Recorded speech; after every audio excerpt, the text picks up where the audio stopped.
Saudara yang dikasihi Tuhan, pernahkah saudara membayangkan betapa bertanya-tanyanya Nuh menantikan kapan perahunya akan berhenti? Sebab pada waktu itu, dalam Kejadian 7 ayat 24 dikatakan, dan berkuasalah air di atas bumi 150 hari lamanya. Kata berkuasa di sini menunjukkan semua orang binasa, segala sesuatu yang hidup binasa.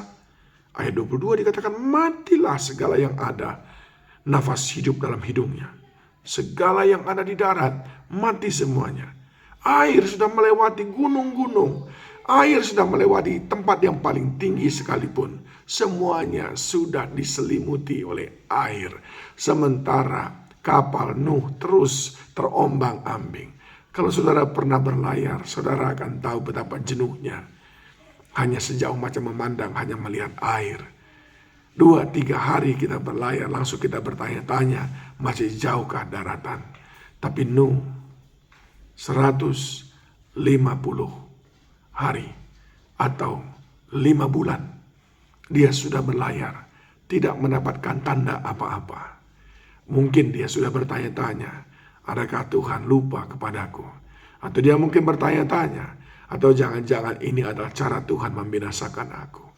Benarkah demikian? Kejadian 8 ayat 1 berkata, maka Allah mengingat Nuh dan segala binatang liar dan segala ternak yang bersama-sama dengan dia dalam bahtera itu. Dan Allah membuat angin menghembus melalui bumi sehingga air itu turun.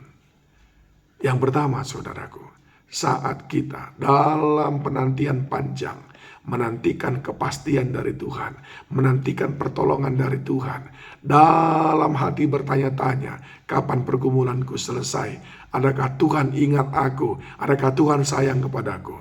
Saya mau katakan pada saudara, Dia ingat kita. Saya mau katakan pada saudara, adakah seseorang, orang tua, bisa begitu saja melupakan anaknya?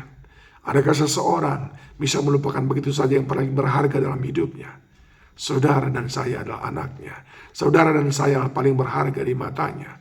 Itu sebabnya dengan nyawanya dia menebus kita.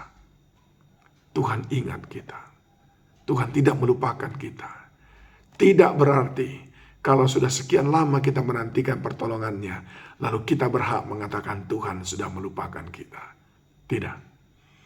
Dia tetap ingat kita. Nah, saudaraku, yang kedua, apa yang Tuhan lakukan? Ayat yang kedua dari Kejadian 8. Ditutupnya mata-mata air samudera raya serta tingkap-tingkap di langit dan berhentilah hujan lebat dari langit. Maka semakin surutlah air itu dari muka bumi. Demikianlah berkurang air itu sesudah 150 hari. Saudara yang dikasihi Tuhan. Yang kedua, kalau Tuhan lama menolong kita, bukan berarti Tuhan tidak tahu cara menolong kita. Tapi pasti ada maksudnya. Karena setiap pergumulan kita, Tuhan punya solusinya. Sebagaimana setiap gembok ada anak kuncinya. Setiap persoalan ada solusinya. Dan yang tahu solusinya adalah Tuhan. Tuhan tutup semua sumber-sumber air. Tuhan hembuskan angin dan Tuhan hentikan hujan. Maka apa yang terjadi? Ayat yang keempat. Dalam bulan yang ketujuh, pada hari yang ke-17 bulan itu, terkandas bahtera itu pada pegunungan Ararat. Sampailah bulan yang ke-10, makin berkuranglah air itu. Dalam bulan yang ke-10, pada tanggal 1 bulan itu, tampaklah puncak-puncak gunung. Tuhan tahu bagaimana cara menyelesaikan persoalan kita. Kalau dia seakan-akan lambat, bukan berarti dia sedang mencari jawaban. Tapi dia sedang ingin mengenalmu, ingin melihatmu. Apakah engkau meresponi apa yang sedang terjadi dengan benar. Dan yang ketiga, saudaraku, ayat yang ke-10. Ia menunggu 7 hari lagi, kemudian dilepaskannya pula burung merpati itu dari bahtera. Menjelang waktu senja, pulanglah burung merpati itu mendapatkan Nuh, dan pada paruhnya dibawanya sehelai daun zaitun yang segar. Dari situlah diketahui Nuh bahwa air itu telah berkurang dari atas bumi. Selanjutnya ditunggunya pula 7 hari lagi. Kemudian dilepaskannya burung merpati itu. Tapi burung itu tidak kembali lagi kepadanya.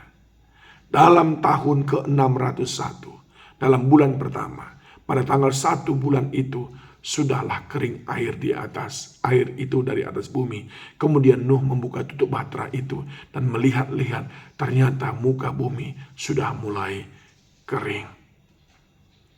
Saudaraku yang dikasihi Tuhan, Tuhan lama menunggu ataupun lama baru datang menolong kita. Bukan karena dia tidak peduli, bukan karena dia lupa, bukan karena dia tidak tahu cara menolong kita, tapi dia juga ingin melatih kesabaran kita. Saudara lihat bagaimana proses yang harus dilewati oleh Nuh. Saudaraku, adakah persoalan meliputi seluruh hidup kita seperti Nuh dan kapalnya diliputi air seluruhnya? Lalu kita tidak tahu, kita gelagapan bagaimana caranya kita keluar dari pergumulan itu. Lalu kita merasa sudah terlalu lama Tuhan datang menolong. Ingat, Tuhan tidak pernah melupakan kita. Tuhan tahu jalan keluar dari pergumulan kita. Tuhan bertindak tepat pada waktunya. Dan Tuhan menjadikan waktu penantian itu untuk melatih kesabaran kita. Akan tiba waktunya, sebagaimana Nuh mendapatkan daratan dan mulai kehidupan yang baru. Demikian pula saudara dan saya. Akan tiba waktunya kita menginjakkan kaki kita dengan ringan. Karena kita tahu Tuhan sudah memberikan keselamatan kepada kita. Pertolongan bagi kita. Tuhan Yesus memberkati saudara.